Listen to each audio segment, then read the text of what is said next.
What would you do if you found out your own daughter had a baby, not to raise it, but to sell it for its organs? This isn't a headline. This is what happened to a Christian couple who thought they'd raised their family in faith until they uncovered the darkest betrayal imaginable.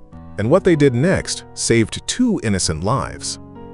Bill and Margaret were proud, devoted believers. They raised their 2 children in a quiet Texas town, taught them to pray, to serve, to love.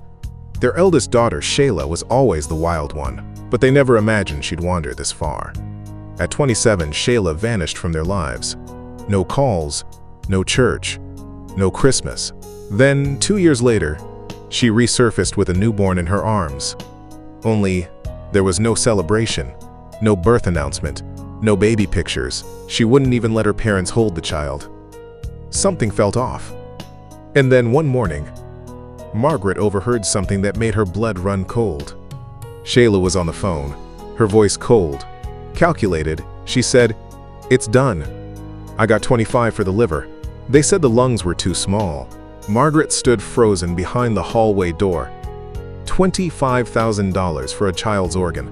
That baby wasn't sleeping somewhere safe. He was already gone.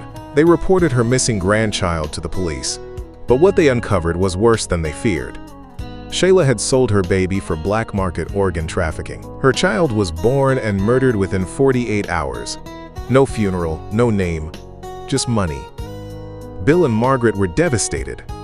But they didn't stop there. They found out Shayla had 2 more children, a 3-year-old girl and a baby boy, living in squalor, underfed, unbathed, unloved. The grandparents filed for emergency custody, and when police raided Shayla's apartment, they found syringes, burner phones, and proof she was planning another sale. She had already accepted money from a broker overseas, but this time she was arrested, charged with human trafficking, conspiracy to murder, and abuse of a corpse.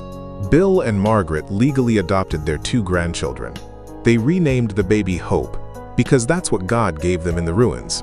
And every night, they pray for their lost grandson, the one they never got to hold. But they also pray for Shayla, because even after all of it, they believe no one is too far gone for God to reach. Sometimes the enemy wears the face of someone you love, but God gives us discernment and the courage to act. So let me ask you again, what would you do if your daughter had a baby just to sell it? Bill and Margaret chose truth. They chose justice. And above all, they chose love. I choose truth, no matter how painful. Folded hands, subscribe to Theology Unlocked for more redemptive, faith-filled true stories.